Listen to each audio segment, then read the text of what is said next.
देखते हैं कि बोबा फेट एक बैक्टा टैंक में सो रहा है और जब भी वो बैक्टा टैंक में सोता है वो अपने सपनों में अपने पास्ट के कहानी को दिखाता और सुनाता है। कहानी शिफ्ट होती है बोबा फेट के पास्ट में, जहाँ वो एक बहुत बड़े रेतीले क्रिएचर के पेट में फंसा था। खैर वो किसी तरह अपने सूट के जरिए उस क्रिएचर को मारकर वहाँ से बाहर निकल आता है, लेकिन जैसे ही वो बाहर आता है जुइस कहे जाने वाले क्रिएचर उसके सूट को लूट कर वहाँ से भाग जाते हैं और फिर टस्किन कबीले के लोग उसे अपने साथ बंदी बनाकर ले जाते हैं। टस्किन ने उसके साथ साथ एक और रोडियन कहे जाने वाले क्रिएचर को भी पकड़ा था। बोबा उसके ऊपर नजर रख रहे एक हैना की तरह दिखने वाले क्रिएचर को बुलाकर पकड़ लेता है और उसे बेहोश करके उसके दांतों से अपनी रस्सी को काट कर वहाँ से भागने की कोशिश करता है, लेकिन वो रोडियन शोर मचाकर सभी टस्किन को उठा देता है, जिसके बाद वो हैना और टस्किन कबीले के लोग उसे दोबारा से पकड़कर बंदी बना लेते हैं। अब सीन शिफ्ट होती है और हम फिनिक्स सैंड को देखते हैं। वो बोबा को बैक्टा टैंक से उठाकर बताती है मोस इस्पा के सारे कबीलों के सरदार अपने नए डैमियों के लिए तोहफा लेकर आए हैं। वहाँ बहुत से कबीले वाले बोबा को नजराना देकर उसका स्वागत करते हैं। फिर मोस इस्पा के मेयर मोक सैच का खास आदमी मेजर डोमो वहाँ आता है। बोबा जब पूछता है कि मेयर खुद क्यों नहीं आए तो वो कहता है कि वो थोड़ा बिजी थे, इसीलिए उनकी तरफ से मैं आपका इस्तकबाल करने आया हूँ। वो अपने साथ कोई भी तोहफा नहीं लाया था और उल्टा बदले में वो बोबा से तोहफे की मांग कर देता है, जिस पर बोबा कहता है कि मैं तुम्हें नजराने के तौर पर तुम्हारी जान को बख्शता हूँ। फिर बोबा को लॉर्ड फेट नाम के एक कबीले वाले 2 गमोरियंस गिफ्ट करते हैं, जिन्होंने उनके पुराने मालिक को मारकर उसे बंदी बना लिया था। वो कहते हैं कि इस पर इतना जुल्म करो कि आपके दुश्मन आपके खिलाफ बगावत करने से पहले इनके बारे में सोचे। बोबा कहता है मैं जुल्म नहीं करता और फिर वो उन गमोरियन से पूछता है कि क्या अगर मैं तुम्हें बख्श दूं तो क्या तुम अपने पिछले मालिक की तरह वफादारी निभाओगे। जिसके बाद से वो दोनों बोबा फेट के पर्सनल बॉडीगार्ड बन जाते हैं। फिर वो सारे लोग मिलकर शहर का मुआयना करते हुए सैंक्चुरी में जाते हैं, जहाँ उन्हें गार्सा की तलाश थी। तभी गार्सा के 2 लोग वहाँ आते हैं और कहते हैं कि जब तक मैडम गार्सा यहाँ आती है मैं आपके हेलमेट को चमका देता हूँ। तभी गार्सा भी वहाँ आ जाती है। बोबा उसे खुद को इंट्रोड्यूस करता है। वो कहता है कि बिग फोर्टूना की कुर्सी पर और अब जब तुम्हारे सर पर मेरा हाथ है तो मैं तुम्हें बता दूं कि तुम्हें कारोबार करने में कोई दिक्कत आने नहीं दूंगा। वो उसे नजराने के तौर पर बोबा और फिनिक दोनों के हेलमेट में बहुत सारे सोने के सिक्के को देता है। बोबा और फिनिक जब वहाँ से निकलते हैं तो कुछ असैसिन उनके ऊपर हमला कर देते हैं। उनके हाथों से सिक्कों से भरा हेलमेट गिर जाता है। वो लोग फिनिक और बोबा को घेर कर उनके ऊपर हमला कर देते हैं और इधर कुछ जिवीस वहाँ आकर उनके सिक्कों को चुराने लगते हैं। वो लोग बोबा और फिनिक को इंजर्ड कर रहे थे और तभी दोनों गमोरियंस वहाँ आकर उनके ऊपर हमला कर देते हैं। वो चारों मिलकर सारे असैसिन को मार देते हैं, लेकिन उनमें से 2 बचकर भाग जाता है तो फिनिक उसका पीछा करती है और एक को मारकर दूसरे को बंदी बना लेती है। इधर दूसरी तरफ हम देखते हैं कि दोनों गमोरियंस बोबा को ले जाकर उसके बैक्टा टैंक में सुला देता है, क्योंकि बोबा जब भी घायल होता था तो उसे ठीक होने के लिए उस बैक्टा टैंक में सोना पड़ता था और उसमें सोते ही बोबा एक बार फिर अपने सपनों के साथ फिर से पहुंच जाता है अपने पास्ट में,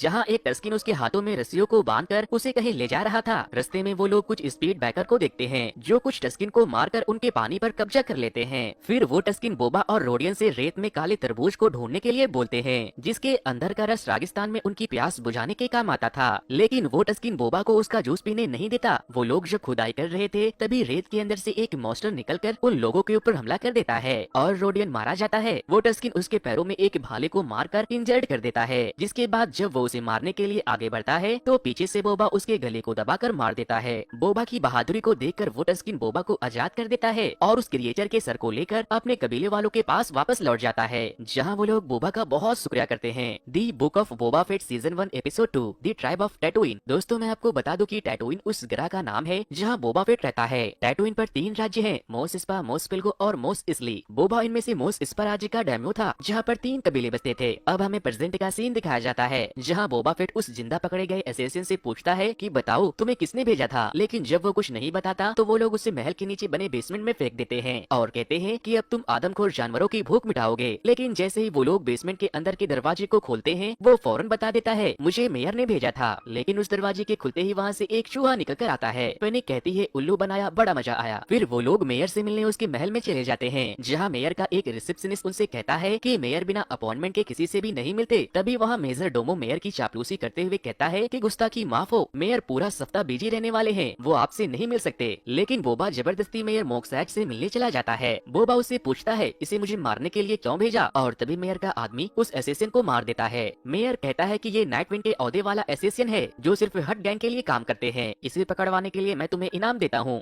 बोबा वहाँ से जाते जाते उसे धमकी देता है और कहता है ये मत भूलना कि तुम टैटूइन के डैम्यो के इशारे पर नाचने वाले एक कठपुतली हो। जिस पर मेयर कहता है कि अगर मैं कठपुतली हूँ तो मैं तुम पर हमला कैसे कर सकता हूँ, गार्सा के सैंक्चुरी में जाओ, वहाँ तुम्हें मेरी सारी बात समझ आ जाएगी। फिर जब वो लोग गार्सा के सैंक्चुरी में जाते हैं तो बोबा गार्सा से पूछता है कि यहाँ मेरे खिलाफ चल क्या रहा है, और तभी वहाँ नलहटा गिरोह से 2 जुड़वा भाई बहन वहाँ आ आते हैं जो कि जावा नाम के कबीले के वारिस थे, जिसे मारकर बोबा डैम्यो बना था। जुड़वा कहते हैं कि तुम जिस जगह पर खड़े हो वो हमारा इलाका है। बोबा कहता है ये मोस एस्पा है और मैं यहाँ का डैम्यो हूँ। वो उसे वापस जाने को कहता है, लेकिन हट्स मानने को तैयार नहीं थे, जिस पर बोबा कहता है कि अगर तुम्हें ये जगह जीतनी है तो पहले मुझे मारना होगा। वो हट्स कहते हैं कि व्यापार में अगर खून खराबा ना ही हो तो अच्छा है, और वो पीछे हट जाते हैं। उनके जाने के बाद फेनिक कहती है कि मुझे नहीं लगता कि मामला अभी सुलझा है। फिर हमें एक बार फिर से बोबा को उसके बैक्टा टैंक में दिखाया जाता है और उसके सपनों के साथ ये कहानी फिर से शिफ्ट हो जाती है उसके पास्ट में, जहाँ टस्किन उसे लाठी चलाना सिखा रहे थे। और तभी एक हाई स्पीड ट्रेन उनके पास से गुजरते वक्त उन लोगों के ऊपर गोलियां चलाना शुरू कर देते हैं, जिसमें बहुत से टस्किन और उनके सवारी बांथा मारे जाते हैं। फिर रात होने के बाद बोबा और सारे टस्किन मिलकर अपने मारे गए लोगों का अंतिम संस्कार करते हैं। जिसके बाद बोबा कुछ स्पीड ब्रेकर को देखता है और एक बंदूक और लाठी लेकर उन स्पीड ब्रेकर के अड्डे पर जाता है, जहाँ वो कुछ लोगों को परेशान कर रहे थे।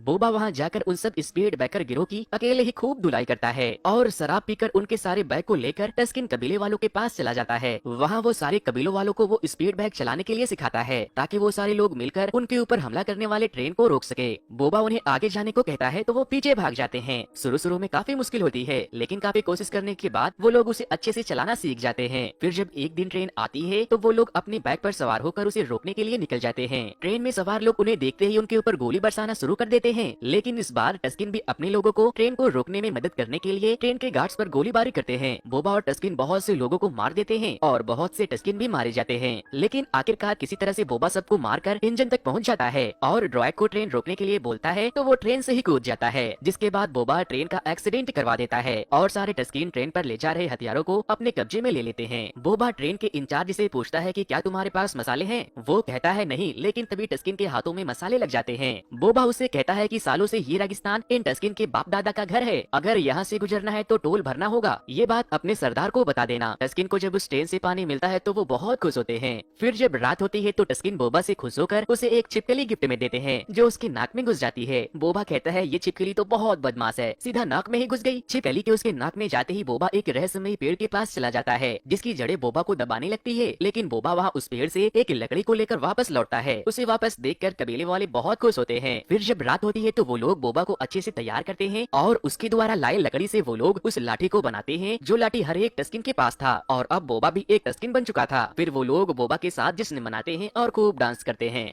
The book of Boba Fett season 1 episode 3 the street of मोस स्पा। अब सीन शिफ्ट होती है प्रेजेंट में, जहां बोबा का एक ड्रॉयड उसे सारे कबीलों वालों के बारे में बता रहा था। तभी वहां लोर्थापिल नाम का एक पानी का व्यापारी आता है। वो कहता है हुजूर आपकी कोई इज्जत ही नहीं है। लॉर्ड फॉर्टूना के मरने के बाद गुंडागर्दी बढ़ गई है, कुछ सड़क छाप लोग मेरे पानी को चुरा रहे हैं और ऐसा पिछले किसी भी डैम्यो के होते हुए नहीं हुआ। जिसके बाद बोबा उन लुटेरों से मिलने जाता है कि तुम्हें यहाँ पानी कहाँ से मिला? तो वो लोग बोबा से कहते हैं हम बेरोजगार हैं, इसीलिए ऐसा करना पड़ता है। उनके बातों के सुनने के बाद वो कहता है कि ठीक है, फिर अब से तुम मेरे लिए काम करोगे। लेकिन तभी वो पानी का व्यापारी वहाँ आकर कहता है कि नहीं, तुम इन चोरों को सजा देने की बजाय काम पर नहीं रख सकते। जिसके बाद बोबा उसे उसके पानी की कीमत चुकाता है और पानी के दाम को कम करने का आदेश देता है और वो सारे लुटेरे बोबा के साथ चले जाते हैं। अब सीन शिफ्ट होती है एक बार फिर से बोबा की बैक्टा टैंक के साथ उसके सपनों से उसके पास्ट में, जहाँ वो टस्किन के रेगिस्तान से एक बांथा को लेकर मोसा इसली में पैक से मिलने जाता है। बोबा कहता है कि मैं यहाँ टस्किन के रेगिस्तान से तुम्हारे मसाले सही सलामत लाने ले जा देने के लिए टैक्स लेने आया हूँ। वो कहता है कि तुम जिस क्षेत्र से हमारे सामान को सुरक्षित रखने की बात कर रहे हो उसके लिए स्पीड बैग गैंग के लोग टैक्स ले चुके हैं। मैं सुरक्षा के नाम पर 2 गिरोह को टैक्स भरकर अपना घाटा नहीं कर सकता। जिसके बाद बोबा कहता है ठीक है, मैं उसे निपट लूंगा। फिर जब बोबा वापस से टस्किन कबीलों वालों के पास लौटता है तो किसी ने पूरे टस्किन कबीले का नामो निशान मिटा दिया था। वो वहाँ स्पीड बैग्स गैंग के सैम्बल को भी देखता है और फिर वो सारे टस्किन का अंतिम संस्कार करके एक बांथा को लेकर वहाँ से निकल जाता है। तभी अचानक से सीन शिफ्ट होती है और क्रिसेंटन बोबा को बैक्टा टैंक से निकालकर उसके ऊपर हमला कर देता है। वो बोबा को खूब मारता है, लेकिन तभी बोबा के बाकी के लोग वहाँ आकर उसे बहुत मारते हैं, लेकिन वो उनके आगे टिक नहीं पा रहे थे। गमोरियन भी उसके सामने कुछ नहीं थे और तभी फेनिक बेसमेंट के दरवाजे को खोलकर उसे उसके अंदर बंद कर देती है। जिसके बाद दोनों जुड़वा भाई बहन बोबा से मिलने आते हैं और बोबा से माफी मांगते हैं। वो उससे कहते हैं कि तुम क्रिसेंटन को छोड़ दो और हम तुम्हें उसके बदले में एक नायाब तोहफा देते हैं। बोबा कहता है तुम हमारे ग्रह टैटूइन को छोड़ दो और मैं तुम्हें छोड़ दूंगा। अब हम बहुत जल्द अपने प्लेनेट हुटा पर वापस लौट रहे हैं, क्योंकि ये जगह अब मेयर मोक्सैज की होने वाली है। बोबा जब क्रिसेंटन को छोड़ता है तो उससे कहता है दोस्त एक सलाह देता हूँ, वो तो वापस जा रहे हैं लेकिन तुम इनके जैसों के लिए दोबारा कभी मत काम करना। फिर बोबा उस रैनकोर कहे जाने वाले क्रिएचर को अपने बेसमेंट में लेकर जाता है, जहाँ उसकी देखभाल करने वाला मास्टर बोबा को बताता है कि अभी ये एक बच्चा है और मैंने इसे पालतू बनाने के लिए इसकी आंखों पर पट्टी बांधी है। वो कहता है कि ये जितने खुखार होते हैं उतने ही अच्छे होते हैं, ये अपने मालिकों पर जान छिड़कते हैं, आपको इसका मालिक बनने के लिए इसके साथ बस थोड़ा वक्त गुजारना होगा। बोबा बहुत जल्द उस क्रिएचर से घुल मिल जाता है और वो क्रिएचर उसे बहुत जल्दी पसंद भी करने लगता है।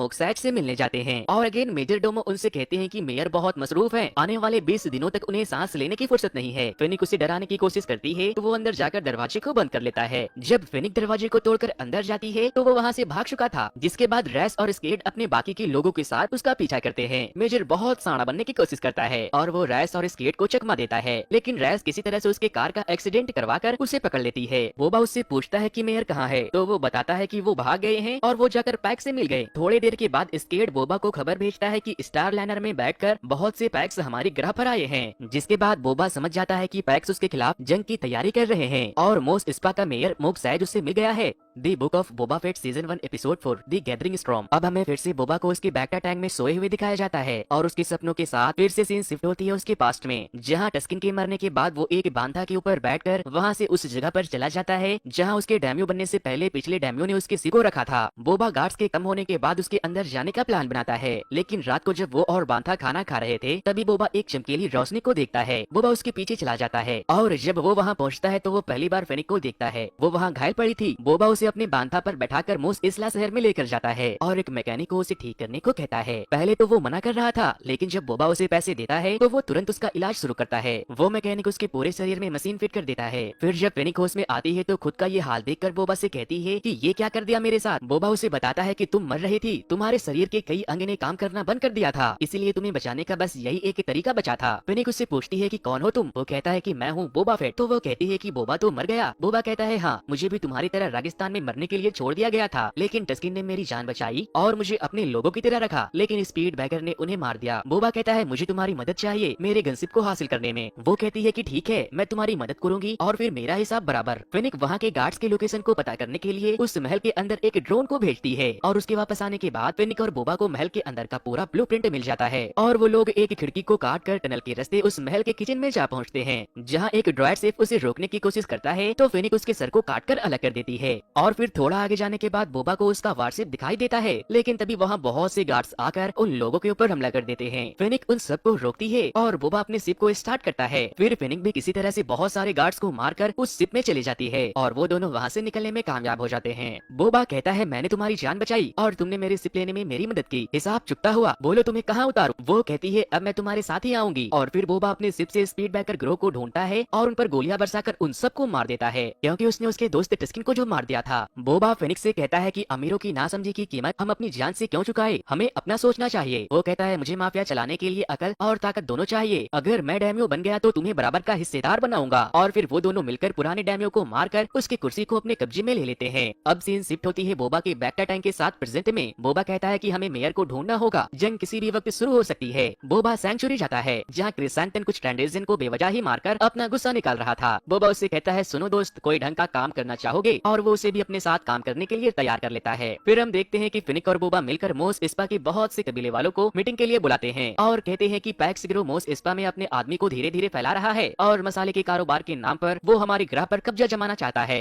वो दिन दूर नहीं जब हम सभी पैक्स के गुलाम बनकर रह जाएंगे। बोबा उनसे कहता है कि मैं चाहता हूँ कि तुम उसे खत्म करने में मेरी मदद करो, जिस पर एक मेंबर कहता है कि क्यों ना मैं तुम्हें ही मारकर डैम्यो बन जाऊं। तभी बोबा का पालतू मॉन्स्टर रैनकोर जब नीचे से चिल्लाता है तो वो बहुत डर जाते हैं। फिर वो लोग कहते हैं मसाले के कारोबार से हमें फायदा है और पैक्स तुम्हारे इलाके में कब्जा कर रहे हैं, इसमें हम अपने लोगों की जान खतरे में क्यों डालें। जिसके बाद बोबा कहता है कि ठीक है, मैं अकेले लड़ूंगा, लेकिन अगर जंग हुई तो तुम पैक्स गिरोह का साथ नहीं दोगे। वो लोग कहते हैं ठीक है, हमें मंजूर है। फिर जब वो लोग वहाँ से चले जाते हैं तो बोबा फेनिक से कहता है कि हमारे पास दौलत तो बहुत है, लेकिन ताकतवर साथियों की कमी है। जिस पर फेनिक कहती है पैसों से ताकतवर साथियों को खरीद सकते हैं, बस दाम